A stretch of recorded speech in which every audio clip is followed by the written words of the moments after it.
This video is doing ideological damage control for capital. It reframes an AI investment crisis as a cute hype cycle story and ends up defending the same big incumbents who caused the bubble in the first place. Notice how the whole narrative is structured. First, you get the drama.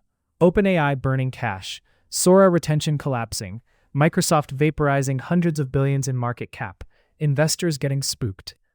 Then the punch is pulled. Instead of naming this as a classic overaccumulation problem, too much capital chasing too little real, productive use, it's turned into a story about tourists, dopamine, and bad business models. That framing does two things.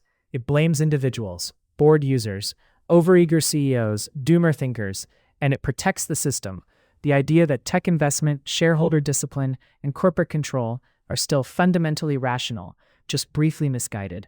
The villain isn't capital's insatiable need to find new profit frontiers. It's AI tourists who made silly cat videos and then left. Look at who actually holds power in this story. You have a tiny cluster of firms: Microsoft, Nvidia, Amazon, Google, OpenAI, Anthropic, locking up compute, infrastructure, and the direction of research. They are burning hundreds of billions not to broadly improve human welfare, but to corner future revenue streams and set themselves up as unavoidable toll booths on everything from office work to science to medicine. AI is sold as a universal technology, but controlled as a private rent extraction machine. Investors are cast as the conscience of the system. Once returns look shaky, suddenly shareholders might save us by forcing discipline. In reality, this is just one faction of capital disciplining another. Finance capital reminding tech capital that every fantasy has to eventually turn into cash flow. The risk is socialized in the meantime.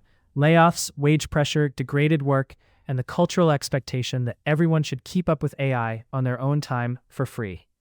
The video briefly touches the real fear. AI hasn't so far delivered the productivity quake that justifies its cost. CEO surveys show no major revenue or cost gains. That's not a side note, that's the core contradiction.